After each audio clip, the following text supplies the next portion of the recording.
Good evening. My name's Wayne. Some of you may have seen me before. Before their 5th birthday.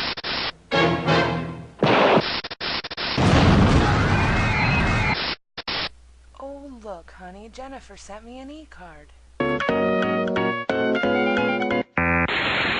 Attention, this email has been intercepted by the National Security Agency. We will be asking you a series of questions before returning you to your email. Don't be alarmed. Your participation is voluntary. Please stand by while we test microphones at your address. NOS, go. Bedroom pillows, go. Toilet seat, go. Audio check. Please see your name. We couldn't hear you. Activating Microsoft Mind Reader 2.1. Eyeball, green go. Cranial implant, green. Please look me in the eye while I read your mind. Thank you. First question. Do you consider yourself a law-abiding citizen? Wrong. You are lying. You have an unpaid parking ticket. Next question. Do you consider yourself morally upright? Wrong. You are lying. You have rented several R-rated movies. Next question. Have you ever made disparaging remarks about A, our president, B, our vice president? Wrong. You are lying. The fact that you find this humorous indicates you do not respect our leaders. Test over. 3 incorrect answers. You have been categorized. An elevated security risk. Your email will be monitored until further notice. Questionable content, such as A, graphics, B, audio, will be censored. Thank you. We return you to your email.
There is something very wrong with our world.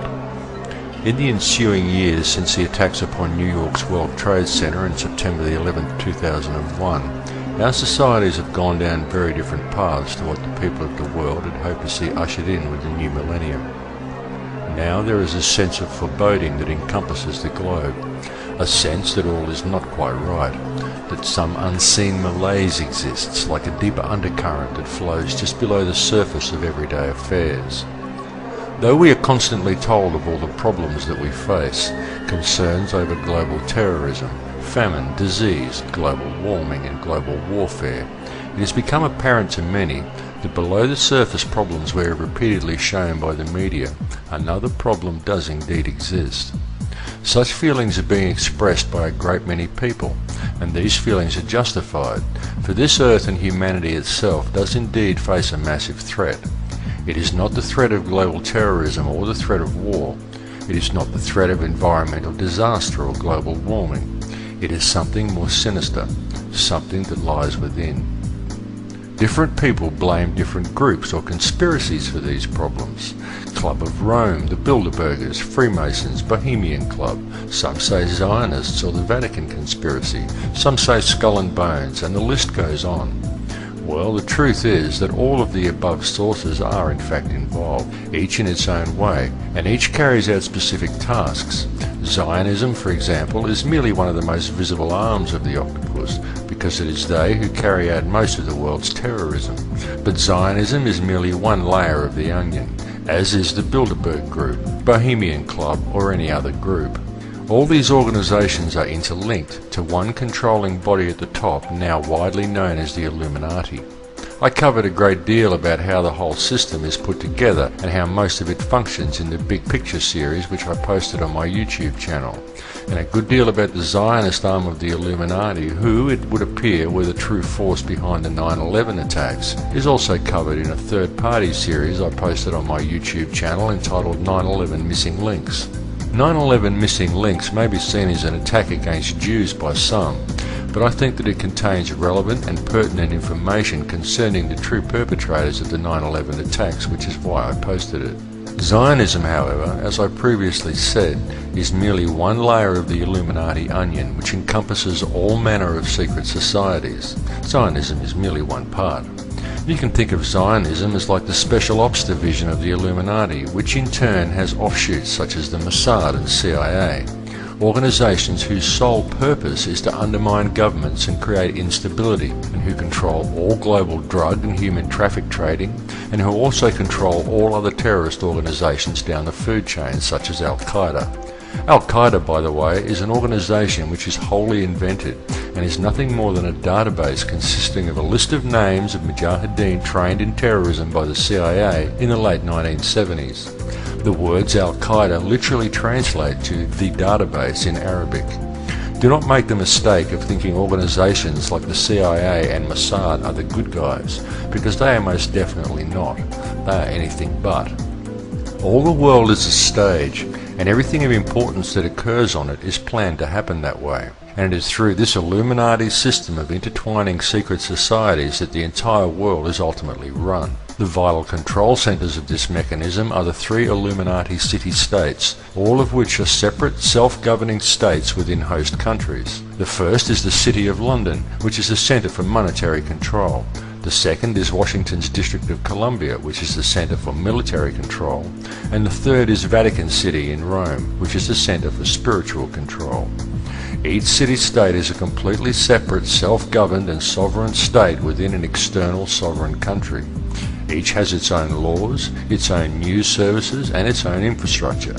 Each pays no taxes to the sovereign country in which it is located, and each has its own flag. Each flag bears either the 3 stars, the 3 crowns, or the 3 dragons, signifying the 3 city-states. Each city-state also has its own obelisk, as the bloodlines that control the world can be clearly traced back to ancient Egypt. These are the 3 Illuminati control centers of the world, and it is from these 3 control centers that control over all aspects of the world is achieved. So then, who are the controllers and why? Why are they doing this to the human race? When these people already control all the money and all the resources and already start wars and famines at whim, why take it any further? What else is there to gain? Well, here's where explanations are decidedly more difficult, because even the Illuminati themselves say there is another unseen hand that controls even them. And who this hidden hand may actually belong to, well, that will have to remain the subject of another video. But suffice to say for now that the reality that we live in, what we perceive as being reality, is not reality. We create what we perceive to be reality with our emotions and our intent. Those who control the human race know this, and so do many other cultures, and the evidence to support such an argument being true is in fact everywhere. We as Westerners think we are more advanced than other races because we have flashy cars, mobile phones and plasma TVs, but these are all merely trinkets. They are nothing more than baubles and beads designed to distract you from the real power in the universe, a power that we are all connected to. This connection with the greater power is now becoming more pronounced, and more people are waking up every day as we approach the line of the galactic ecliptic, and the frequency of the Earth and everything and everyone on it rises accordingly. The power elite know this, and they know that the frequency of this planet and of our entire solar system is rising, and so they are combating this rising of frequency and awakening of deeper human awareness with a virtual sensory onslaught. TV, sex, meaningless celebrity gossip, more and more baubles and beads, and more by promoting an atmosphere of fear.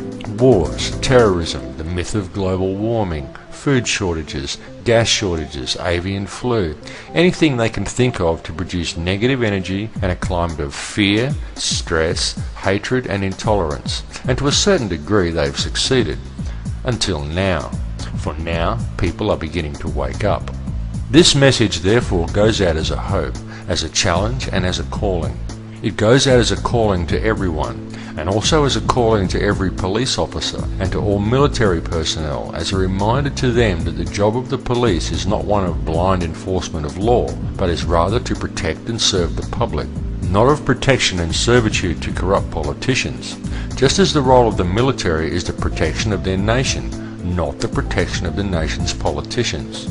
If the politicians enact legislation or issue decrees that oppress the rights of the people, or are not in the best interests of the people in promoting freedom and the right of each individual to the personal pursuit of happiness, then it is the politicians who sought to enact such laws who should be arrested, and not the people who disregard them. The people are sovereign, not the government. The government is the servant of the people, not vice versa. Of course, waking some of these police officers may be somewhat of a challenge, if not an impossibility, because it is highly likely that many of them have already been microchipped. It's extremely easy to control the emotional state of any person who has been implanted with a microchip. The human body is nothing more than a biological computer. All actions, feelings and emotions are detected by the brain as electrical impulses. Placing a microchip inside someone's body allows the computer to be interfered with by an external source, similar to a Trojan horse program on a home PC. No intelligent or thinking individual should ever allow themselves to be microchipped, no matter how convenient it is made to appear to entice you. To allow yourself to be chipped is to place your life and your very thoughts and your emotions into the hands of another person whom you do not know. And this is not science fiction, this is actual fact. In recent decades, experiments with microchips were carried out on animals with great success. Scientists were easily able to invoke extremes of emotion ranging from extreme contentment to violent anger, in this cat for example, with a simple change of frequency. This technology to control emotions does exist. It is not some fantasy, and it is very likely that it is due to such technology that we are recently witnessing such wanton aggression from police officers, whose actual job it is to protect and serve, rather than to harass and intimidate such as they appear to be concentrating on now. It must be clearly understood that there are only two emotions, love and fear. All other emotions stem from these two base emotions. Love is a much faster vibration than fear, and love has been proven to actually physically affect human DNA and allow more centers for coding. This is what makes true evolution possible, and it is this knowledge the elite desperately want to keep from the hands of the people, because people who live in love evolve through higher consciousness and awareness, and power over them is lost. So the 64 possibilities of codes that we call the human genetic code, and of these 64 possibilities, it appears that only 20 of these codes are turned on right now for us, the 20 amino acids. Well, what researchers have been able to show us, and this is a pretty amazing thing to say, what has been discovered is this, is that there is a switch that turns off and turns on where those coding sites lie, and that the switch for that turning off and turning on is what we call emotion. And this is the first time that we've ever seen the patterns of emotion directly physically linked to human genetic material.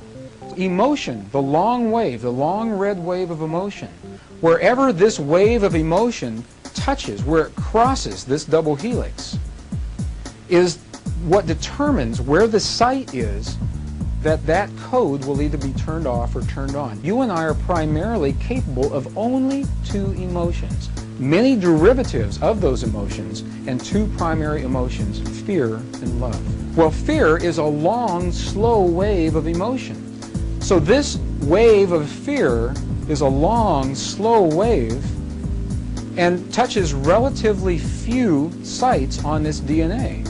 So an individual living in fear is limited to the number of antennae that they have available to them.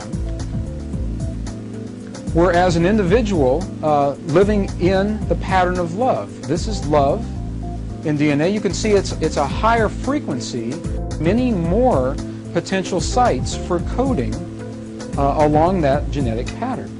This information, this is amazing. This is the first time we've ever had a hard digital link between emotion and genetics. And what we're saying is this, that the way you interpret and perceive emotion in your lives directly, linearly affects and determines how your body responds genetically. In compassion, in love, you have the opportunity, and it is an opportunity, to encode many more genetic patterns within your body. This is part of the hidden knowledge held by organizations such as the Illuminati. This is why Western society and modern religions such as Christianity have striven so hard to wipe out paganism. In fact, modern religious institutions were so fearful of the message contained within paganism and deemed it such a threat to their hegemony that the practice of it was punishable by death. But you can ask even a small child from some obscure village in the Andes and soon realize that they all know this information, but it has been hidden from the West. It is important now, through all of the problems we face, to approach the world with only love in your heart. This can sometimes be difficult to do. When faced with the truth about our world and the atrocities that are being carried out in our names by our governments, do you feel outrage? Do you feel anger? It is quite natural to feel such emotions when faced with this information, and quite fine that you do, because such anger and outrage is born from love and empathy for your fellow man. Or do you feel hatred at the perpetrators?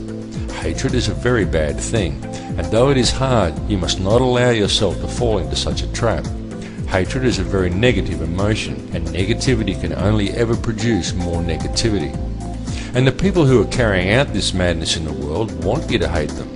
They don't care who your hatred is directed at, even if it's directed at them, just so long as you hate something or someone. They just want the negative energy to keep flowing.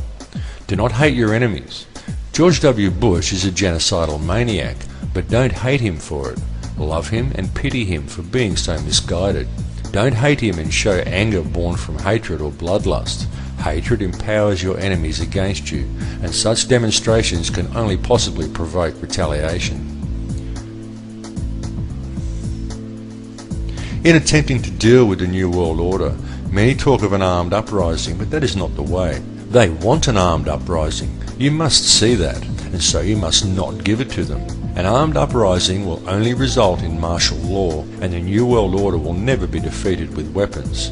They have technology to defeat any armed uprising that you cannot even imagine. The whole issue needs to be approached with a state of love. Now, when I say it's important to approach things with a state of love, I'm not talking about the touchy-feely, let's all be passive and wear flowers in our hair kind of love. I'm talking about real love, empathy and understanding for all people and all life. An understanding that there is no division amongst the peoples of the world.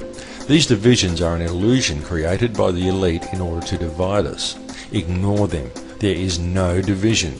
There is no other. There is only one. We are one. No people in any country want war. Only leaders and bankers want war, so don't give it to them. Many people think that the problems are unique to their country. For example, many Americans may argue that the issues of 9/11 are an internal problem, but such is not the case, because the conspiracy we are dealing with here is very old and very well thought out, and the problem is indeed a global one. Much of the controlling influences are actually European. It just seems internal to many Americans because it is more active there. And this is not to say anything against the American people at all. It is more active in America at this particular time because it is in America's District of Columbia that lies the Illuminati Center for Military Control. That is why it is so important for the American people to act immediately to restore their constitution. Should this not be achieved, it will spell very bad times ahead indeed, not for just America, but for the entire globe, because there is nowhere to escape from the New World Order. There is nowhere to run, no country one could move to, and no chance of setting up any alternate societies in some place that will remain unaffected. Their influence across the globe is all pervasive. The only real way to defeat the New World Order and to stop the fascist malaise that is creeping across our earth is to address the root cause of the problem, to cut the head off the snake. And that problem is the global monetary system and those who control it. Because the megalomaniacs who are creating this mayhem in the world are and have always been the criminal banking elite, consisting of families such as the Rockefellers and the Rothschilds, and this can be amply proven. These people have trampled on the entire human race. They have sold us out, and in more ways than you may ever believe. The Rothschild family alone has managed to hoard over 1/2 of the Earth's entire wealth in the last 300 years by means of lies and deception, and has the blood of quite literally millions on their hands. The goal of these elite international criminals is to microchip the entire population of Earth and to eliminate all those who resist, so total control over humanity can be placed in their hands. These are deranged, extremely sick and very ruthless people who care nothing for anyone who is not part of their elitist club. What is needed to fix the problems is a global revolution of the people, but it does not need to be a bloody battle. In fact, not a single shot even needs to be fired. All that is required is for the people of the world to wake up and stop going along with the system. Stop agreeing with what is being done to the world and its people. For just 1 week even, stand up and say no, we will not do this anymore. Get yourself a supply of food and stay home for a week. Don't go out and be a consumer.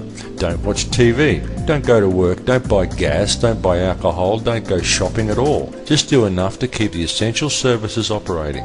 Can you imagine what the elite would do and what could be achieved with just 1 week of global non-compliance? Global non-compliance by the people would bring the entire global elite to their knees and utterly defeat the New World Order in one fell swoop. Then if the people forgot all about what the TV told them was right and helped each other instead of profiting from each other in order to buy more useless trinkets, the entire system of slavery and control would come crashing down like a house of cards. The only power that the ruling elite have over the people of the world is the power that we ourselves grant to them. All that is needed to fix it and to stop the New World Order in its tracks is for the people of the world to stand united in an act of non-violent non-compliance. A simple case of no sir, we will not do this anymore. It's that simple. The malaise that is creeping across our world must be dealt with by the people, and dealt with very quickly. A unity of human spirit in an attitude of global non-violent non-compliance is all that is required to win the battle, and it needs to be done quickly while the people still have the opportunity to deal with the situation in a peaceful manner. Your first reaction will most likely be to feel anger and resentment towards the maker of this film.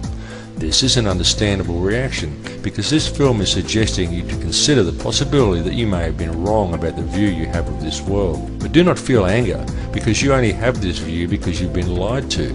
But again, to even admit this much to yourself is to admit that you've been duped, and our societies have carefully trained us to view any such realization as an affront against the ego, rather than an enlightening of spirit or a freeing of mental shackles. But the fact remains that the only power the ruling elite have over the people is the power that the people themselves grant to them.